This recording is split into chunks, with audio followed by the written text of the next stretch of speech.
Today we discuss about force and friction. Okay, so force and friction করতে গেলে first আমাদের জানতে হবে what is rest and motion. Rest কি আছে? When a body can not change it's position. তার মানে কি, একটা যে কোনো বডি ধরো কোনো পজিশন চেঞ্জ করলো না, একটা নির্দিষ্ট জায়গায় স্থির রয়েছে, then we can say the body is in state position, okay, rest position.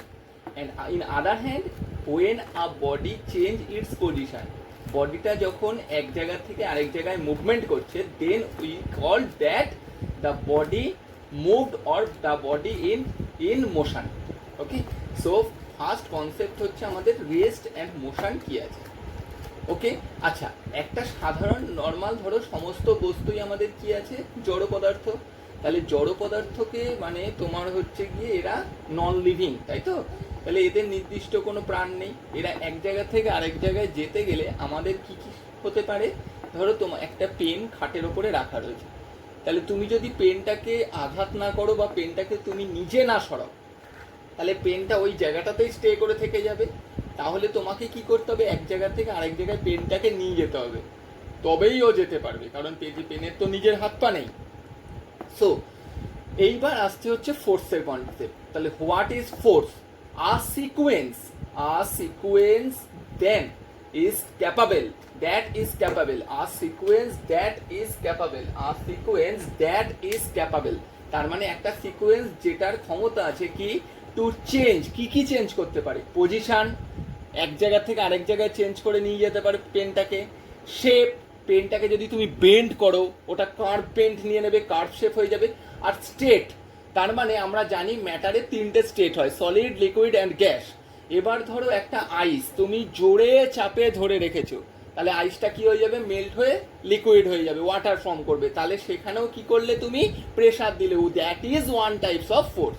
তাহলে একটা ফোর্স কি?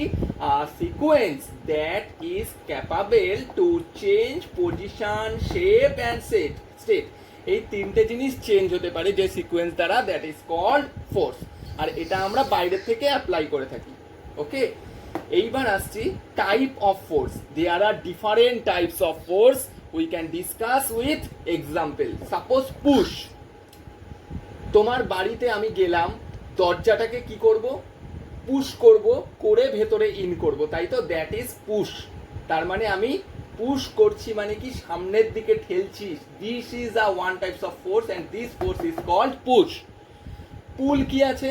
ধরো আমি তোমার আলমারিটা খুলবো, তাহলে আলমারিটা কি করব? হাতলটাকে আমাকে বাইরের দিকে মানে নিজের দিকে টেনে আনতে হবে, that is pool. Contact force, contact মানে ধরো কোনো অবজেক্ট আর একটা অবজেক্টের ওপরে টাচ করে যে ফোর্সটা অ্যাপ্লাই করছে। অ্যাজ এ এক্সাম্পল, ধরো একটা পেনকে তুমি ধরলে, ধরে ওর পজিশন চেঞ্জ করিয়ে দিলে, তার মানে তোমার হাত আর পেনটার সারফেসের মধ্যে একটা কন্টাক্ট কানেক্ট হচ্ছে, that is called contact force. Non contact force, যখন দুটো অবজেক্টের মধ্যে কোনো কানেক্ট থাকে না, বাট ফোর্স অ্যাপ্লাইড হয়। যেমন ধরো গ্র্যাভিটেশনাল ফোর্সটা, পৃথিবীর ওপর থেকে তুমি একটা বস্তুকে ছেড়ে দিলে, সে নিচে ড্রপ করবে, কেন? গ্র্যাভিটির জন্য, ঠিক আছে? কিন্তু গ্র্যাভিটি কি পৃথিবীর বস্তুটাকে ধরে রেখেছে? কন্ট্যাক্টে আছে? নেই, তাই না? That is called non contact force. Muscular force মানে তুমি ধরো কোনো ভারী বস্তুকে তুলছো, তাহলে কি হচ্ছে? তোমার মাসেলস, বাইসেপ, ট্রাইসেপস, এগুলোর ওপর মাসেলগুলো কাজ করছে, that is called muscles force. Collision force, দুটো বস্তু, ধরো দুটো বলকে তুমি, একটা বলকে লেফট হ্যান্ড থেকে সামনের দিকে ছাড়লে, আর একটা বলকে রাইট হ্যান্ড থেকে তুমি লেফট সাইডে ছাড়লে, মানে দুটোকে মুখোমুখি ছাড়লে। দ্যাট মিনস ধরো এই একটা বল, এটাকে তুমি এদিকে সরালে, এই একটা বল একে এদিকে সরালে, তাহলে একটা সময় এসে কি হবে? তারা ধাক্কা খাবে, অ্যান্ড দিস ইজ এই ধাক্কাটাই হচ্ছে কলশন, ঘর্ষণ।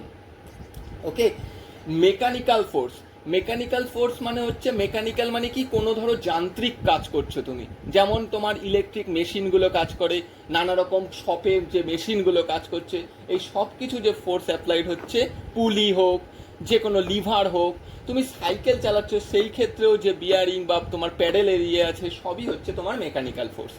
এইবার হচ্ছে ফ্রিকশনাল ফোর্স।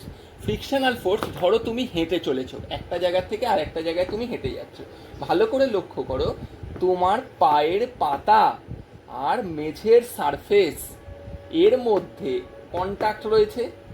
এই দুটো বিভিন্ন সারফেসের মধ্যে যে ফোর্সটা অ্যাপ্লাইড হচ্ছে সেটা হচ্ছে ঘর্ষণ ফোর্স বা ফ্রিকশনাল ফোর্স।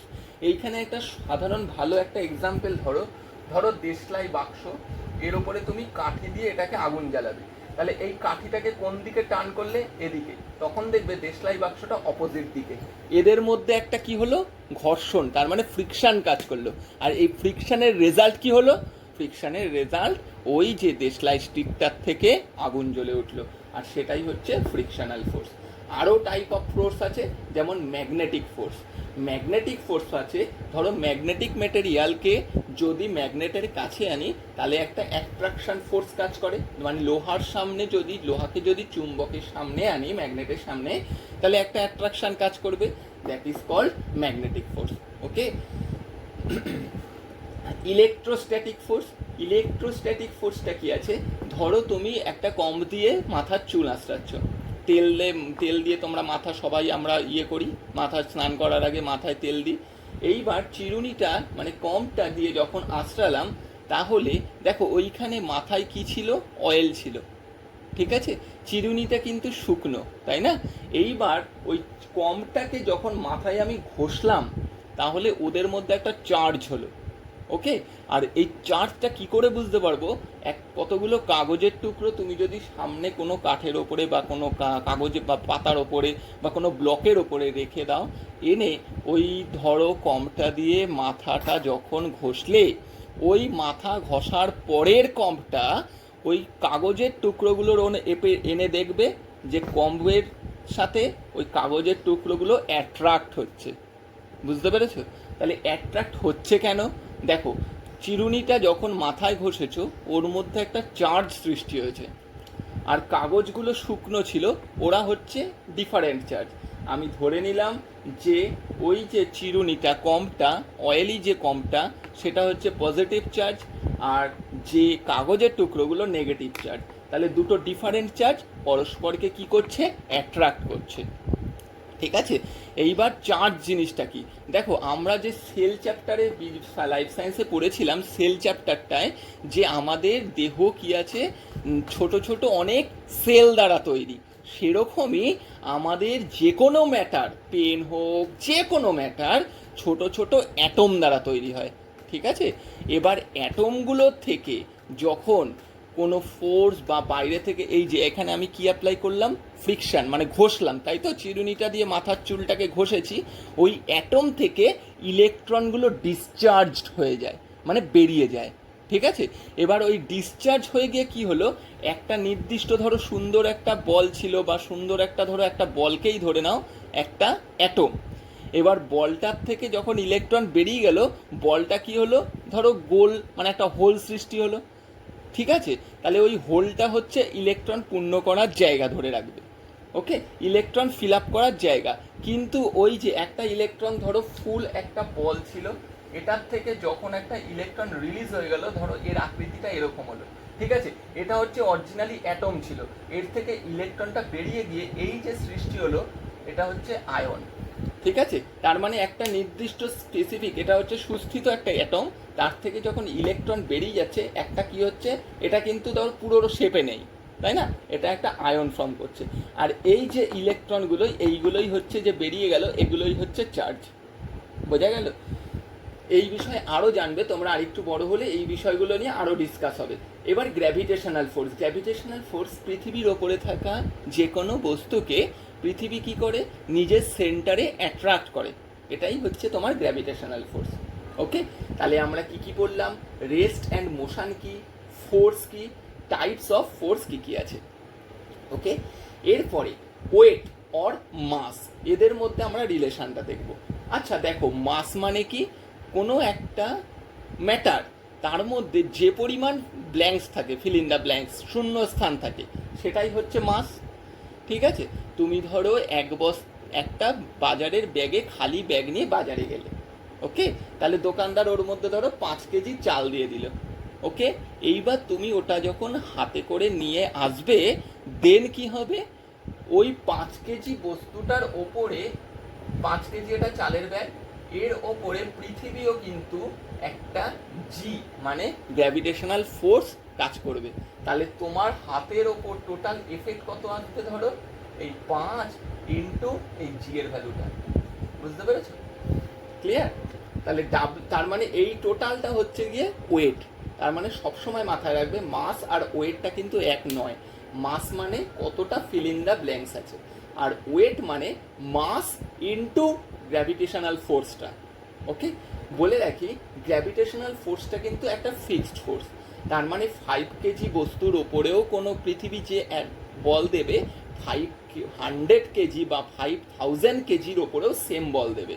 তার নির্দিষ্ট ভ্যালুটা কি, দুটো ইউনিট আমরা মেজারমেন্ট চ্যাপ্টারে পড়েছি, একটা এসআই, এসআইতে জি এর ভ্যালু হচ্ছে 9.8 metre per second square, and সিজিএসে 980 সেন্টিমিটার পার সেকেন্ড স্কোয়ার। তার মানে যদি 5 কেজি হয়, কেজিটা কি ইউনিট, এসআই ইউনিট, তখন 9.8 দিয়ে গুণ করবে। আর 5 গ্রাম হলে তখন দেখো গ্রামটা কি ইউনিট, সিজিএস, তখন 980 দিয়ে গুণ করবো। বোঝা গেছে? তাহলে মাস ইনটু গ্র্যাভিটেশনাল ফোর্স মানে হচ্ছে এই দুটোর প্রোডাক্ট হচ্ছে গিয়ে তোমার ওয়েট। দেখো এই জিটাও কিন্তু একটা acceleration, metre per second square. এই আবার ফোর্স মানে হচ্ছে মাস ইনটু অ্যাক্সেলারেশন। এই অ্যাক্সেলারেশন আর গ্র্যাভিটির কনসেপ্টটা একটু বলে দিই। অ্যাক্সেলারেশন মানে হচ্ছে, ধরো তুমি সাইকেল চালাচ্ছ, বাড়ির থেকে সাইকেলটা বার করলে, তাহলে তোমার সাইকেল যখন চালানো শুরু করনি তখন তোমার পজিশন, তখন তোমার ভেলোসিটি, তখন তোমার স্পিড কত, 0, ধরো ইউ। এরপরে ধরো তুমি সাইকেলটা ধীরে ধীরে একটা নির্দিষ্ট সময় গিয়ে জোরে চালাতে শুরু করলে, তার মানে তখন লাস্ট পজিশনে তোমার বেগটা হলো ভি, ভেলোসিটি। সেই কেসে ইউটা নিশ্চয়ই ছোট, ভিটা নিশ্চয়ই বড় হবে। তাহলে ভেলোসিটি তোমার চেঞ্জ কত এলো, ভি মাইনাস ইউ। এবার ওইটুকু চেঞ্জ করতে তো টাইম লেগেছে, এই অ্যাক্সেলারেশন। তার মানে velocity change according to the time is called acceleration. বোঝা গেল? তার মানে কোনো একটা অবজেক্ট, মুভমেন্ট অবজেক্ট ধীরে ধীরে তার ইনক্রিজিং, তার ভেলোসিটি যে ইনক্রিজ হচ্ছে সেটাকে আমরা বলছি অ্যাক্সেলারেশন। আর ঠিক অপোজিট কেসে ধীরে ধীরে যদি কমে ভেলোসিটিটা, that is called retardation. Okay, acceleration আর রিটার্ডেশন দুটো সেমই, শুধু কি আছে, একটা পজিটিভ মানে ইনক্রিজ করছে গ্র্যাজুয়ালি, আর একটা নেগেটিভ তার মানে গ্র্যাজুয়ালি ডিক্রিজ করছে। ঠিক আছে? আর জিটা কি আছে, তার মানে এইখানে সব কিছু স্ট্যাটিক মুভমেন্টে হচ্ছে, তাই তো? জিটা কি আছে, জিটা হচ্ছে যে কোনো, আর এটা কি, তুমি ধরো কখনো ধরো 0 বাড়ির থেকে বেরোলে 0 কিলোমিটার পার আওয়ার তোমার বেগ, ঠিক আছে, হট করে 50 কিলোমিটার পার আওয়ারও হতে পারে, কখনো 20 কিলোমিটার পার আওয়ারও হতে পারে। তার মানে অ্যাক্সেলারেশনটা তোমার ভেলোসিটি কতটা চেঞ্জ করলে তার ওপর ডিপেন্ড করবে, তাই তো? বাট আমি একটু আগেই মাস আর ওয়েটের কথা বলতে গিয়ে বলেছিলাম যে গ্র্যাভিটি মানে ফোর্স, যে গ্র্যাভিটেশনাল ফোর্স, এর গ্র্যাভিটেশনাল অ্যাক্সেলারেশন যেটাকে বলে, তার নির্দিষ্ট একটা ভ্যালু আছে, যেটা হচ্ছে সিজিএসে হচ্ছে তোমার, সিজিএসে হচ্ছে, সিজিএস ইউনিটে যদি লেখো, সিজিএস হচ্ছে 980 সেন্টিমিটার পার সেকেন্ড স্কোয়ার, আর এসআইতে যদি লেখো 9.8 মিটার পার সেকেন্ড স্কোয়ার। দুটোরই ইউনিট, এটারও unit centimetre per second square সিজিএসে, আর এসআইতে মিটার পার সেকেন্ড স্কোয়ার। ঠিক আছে? দেখো এর নির্দিষ্ট কোনো ভ্যালু নেই, জি এর নির্দিষ্ট ভ্যালু আছে। এটাও অ্যাক্সেলারেশন, এটাও ওয়ান টাইপস অফ অ্যাক্সেলারেশন, শুধু দুজনের অ্যাপ্লাইজ এক একটা এক এক জায়গায়। ঠিক আছে? অ্যাপ্লিকেশন এক একটা এক এক জায়গায়। এইটাকে তুমি নির্দিষ্ট মতো চেঞ্জ করতে পারি আমরা, বাট জিটাকে পৃথিবী যে অ্যাট্রাক্ট করবে সেটা কনস্ট্যান্ট, সেটাকে চেঞ্জ করা যায় না। সেটা পৃথিবী নিজের কেন্দ্রের দিকে সমস্ত বস্তুকেই একইভাবে অ্যাট্রাক্ট করছে, একইভাবেই ফোর্স দিচ্ছে। দেখো দুজনের ইউনিটই সেম, তাহলে দুজনই ওয়ান টাইপস অফ অ্যাক্সেলারেশন বলতে পারি। ফোর্স মানে কি আছে, দেখো যখন কোনো বস্তুকে তুমি ফোর্স দেবে, তাহলে ওই নির্দিষ্ট বস্তুটার নিশ্চয়ই একটা মাস থাকবে, তাহলে ওই মাস ইনটু অ্যাক্সেলারেশন মানে হচ্ছে ফোর্স। আবার ওয়েটে দেখো mass into gravitational acceleration is equal to হচ্ছে ওয়েট। তার মানে ওয়ান টাইপ অফ ফোর্স আর ওয়েটের ক্ষেত্রে দেখতে পাচ্ছি কি ইউনিট দুটোও সেম, কারণ মাসের ইউনিট অ্যাক্সেলারেশন ইউনিট, মাসের ইউনিট গ্র্যাভিটেশনাল অ্যাক্সেলারেশনের ইউনিট, তাই তো অ্যাকর্ডিং টু অ্যাক্সেলারেশন আর গ্র্যাভিটেশনাল অ্যাক্সেলারেশনের ইউনিট দুটো তো সেম আমরা দেখলাম, তাই এদের সিজিএস ইউনিটও ডাইন দুজনের ক্ষেত্রে, এসআই ইউনিটও দুজনের ক্ষেত্রেই নিউটন। ওকে, আর একটা কার্যকারী ইউনিট ব্যবহার করা হয় 1 কেজিএফ। কেজিএফ মানে 1 কিলোগ্রাম ফোর্স। মাথায় রাখবে 1 কিলোগ্রাম কোনো বডির ওপর অ্যাপ্লাইস ফোর্সকে উই কল 1 কেজিএফ। এই 1 কেজিএফটা নিয়ার অ্যাবাউট 10 নিউটনের ইকুয়াল, ঠিক আছে। আর কেজির থেকে গ্রামে যেতে গেলে 1000 দিয়ে মাল্টিপ্লাই করতে হয়, তাই 1 KGF is equal to 1000 GF, gram force. Okay, এরপরে আমরা আসছি ধরো ফোর্স কি কি ভাবে অ্যাপ্লাই হতে পারে। ধরো তুমি দুটো ঘোড়া নিয়ে একটা ঘোড়ার গাড়ি চলছে, একটা ঘোড়া হর্স 50 নিউটন ফোর্স অ্যাপ্লাইড করছে সামনের দিকে, একই দিকে 50 নিউটন ফোর্স আর একটা ঘোড়াও অ্যাপ্লাইড করছে। তার মানে আমি কি বললাম, এই যে ঘোড়ার গাড়ি দুটো ঘোড়া নিয়ে অ্যাটাচ আছে, ঠিক আছে। তাহলে দুটো ঘোড়া টোটাল কত গাড়িটাকে সামনের দিকে নিয়ে যাবে ফোর্স দিয়ে? 100 নিউটন, কারণ দুটো ফোর্সই একই দিকে হচ্ছে। ওকে, এবার ধরো দড়ি টানাটানি খেলা হচ্ছে, ধরো তুমি টানছো 50 নিউটন দিয়ে, আরেকজন টানছে 60 নিউটন দিয়ে, তাহলে উইনার কে হবে? যে 60 নিউটন অ্যাপ্লাইড করছে, তাই তো। আরেকটা জায়গায় ধরো দড়ি টানাটানি খেলাতেই ধরো একটা জায়গায় তুমি 50 নিউটন ফোর্স অ্যাপ্লাইড করে টানছো, আরেকজনও 50 নিউটন ফোর্স অ্যাপ্লাইড করে টানছে, তাহলে এই কেসে কি হবে? কোনো উইনার থাকবে না, একটা স্টেট পজিশনেই কিন্তু তোমরা দাঁড়িয়ে থাকবে, তাই তো। এই তিনটে টাইপের ভাবে ফোর্স অ্যাপ্লাইড হতে পারে, ঠিক আছে। এরপরে আমরা আসছি action and reaction. Action and রিয়াকশনটা দেখি কি আছে। অ্যাকশন মানে কি, তুমি কোনো কাজ করলে, তুমি কোনো ধরো ফোর্স অ্যাপ্লাইড করলে কারোর ওপর। সাপোজ ধরো নৌকো থেকে আমি নামছি, ভালো করে ইমাজিন করো, নৌকা থেকে ধরো নদীর ঘাটে নৌকা দাঁড়িয়েছে, পাড়ে চলে এসছে, এবার আমি কি করব? নদীর পাড়ে নামবো। তাহলে পা দিয়ে নৌকাটাকে আমরা পেছন দিকে ঠেলে দিই, এটা হচ্ছে অ্যাকশন। পা দিয়ে নৌকাটাকে আমরা কি করলাম? পেছন দিকে পা দিয়ে নৌকাটাকে, এই ধরো নৌকা আছে, তাহলে আমরা এই নামছি, পা দিয়ে নৌকাটাকে পেছন দিকে ঠেলে দিলাম, এটা হচ্ছে অ্যাকশন। নৌকাটাও কি করছে? সেই সময় আমাকেও সেম টাইপের, সেম অ্যামাউন্টের ফোর্স দিয়েই ইয়ে করলো। এর ফলে কি হলো? আমি চলে এলাম দ্বীপে, মানে আমি একদম পাড়ে, নৌকোর পাড়ে চলে এলাম, নদীর পাড়ে চলে এলাম, ঠিক আছে। তাহলে কি হচ্ছে? অ্যাকশন হচ্ছে যেটা আমি অ্যাপ্লাই করলাম, রিয়াকশান কি হচ্ছে? নৌকো যেটা আমার পায়ের ওপর অ্যাপ্লাই করলো। একই টাইমে ঘটছে, দুটো আলাদা অবজেক্ট কিন্তু করলো। ফার্স্টে অ্যাকশানটা করেছিলাম কি আমি, কিন্তু রিয়াকশানটা করলো কে? নৌকো। আর দেখো এই অ্যাকশানটা যেদিকে ক্রিয়া করেছে, রিয়াকশানটা অপোজিট। তার মানে অ্যাকশান আর রিয়াকশান দুটো আলাদা অবজেক্টে ঘটে, অ্যাকশান রিয়াকশান দুটো অ্যাট এ টাইম ঘটে, অ্যান্ড অ্যাকশান রিয়াকশান দুটো অপোজিট ডাইরেকশানে ঘটে। That is the concept of action and reaction. Okay, now measuring force. আমরা ফোর্স কি দিয়ে মাপি? দেখো নর্মাল আমরা মাস কি দিয়ে মাপি? বিম ব্যালেন্স দিয়ে, ঠিক আছে। এবার মেজারিং ফোর্স মাপা হয় স্প্রিং ব্যালেন্স দিয়ে। স্প্রিং ব্যালেন্স দিয়ে ফোর্সটা কি করে মাপে? ধরো এই একটা স্প্রিং রয়েছে নর্মাল, ঠিক আছে। এবার এর মধ্যে আমি যদি একটা ওয়েট দিই, তাহলে এর স্প্রিংটা কি হলো? একটু ডাউনওয়ার্ড নিচে নেমে আসবে।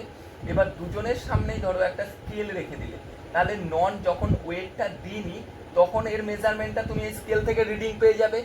যখন ওয়েটটা দিয়েছি এ ঝুলে গেছে তখন এর রিডিংটাও পেয়ে যাবে। এই দুটো রিডিংয়ের মিডিলের যে গ্যাপটা, নিশ্চয়ই এটাই হচ্ছে আমাদের যে ফোর্সটা আমরা অ্যাপ্লাই করেছি সেই ফোর্সটা। ওকে, এরপরে হচ্ছে ফ্রিকশান।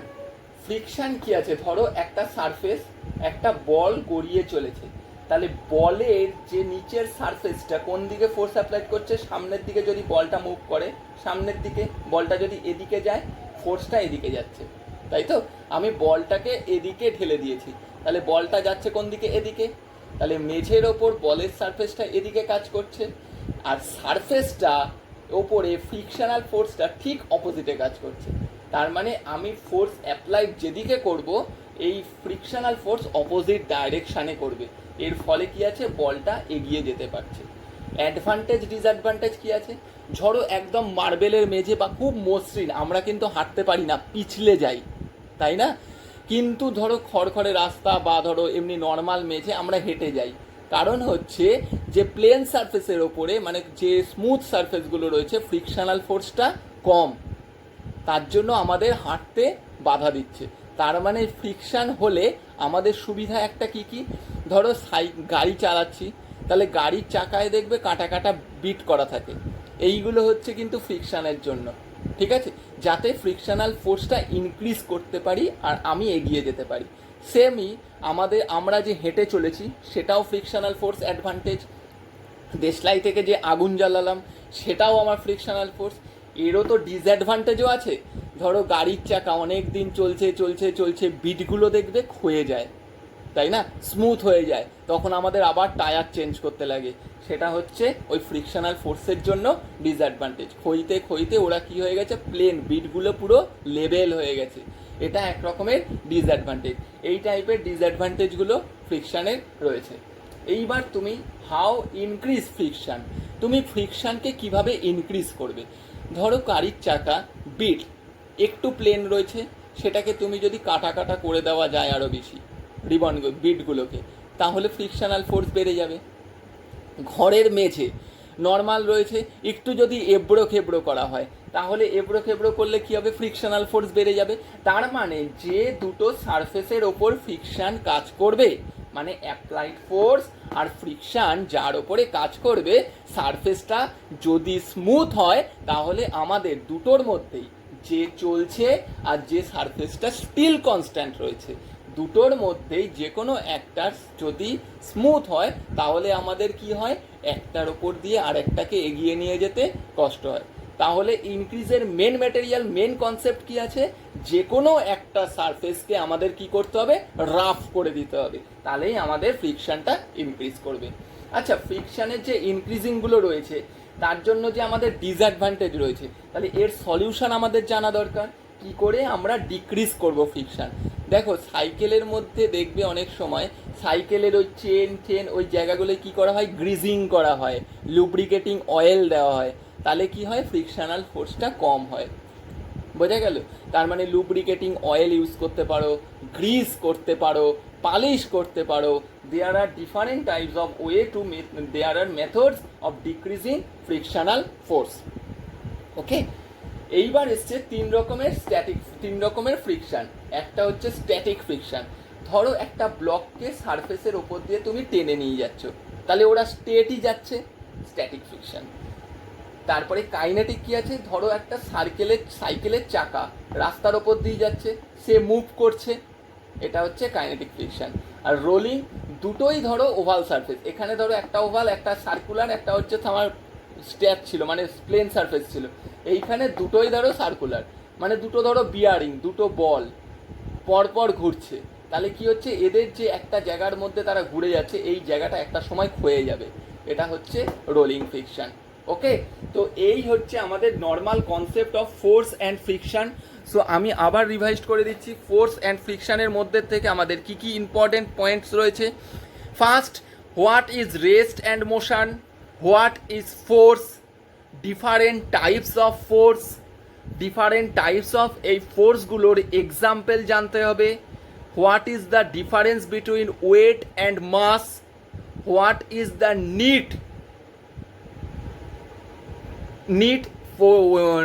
তোমার দরকার নেই, what is the difference between force and weight বা relation force and weight, what is the need value of gravitational acceleration, what is the unit of acceleration, gravitational acceleration and force and mass, what is the relation 1 kgf and gf, different measuring instrument of force, what is action and reaction, explain with example, how different types of force act on a body, what is friction, write the advantage and disadvantage of friction, how you increase a friction, write the method of decreasing friction, with example discuss different types of friction.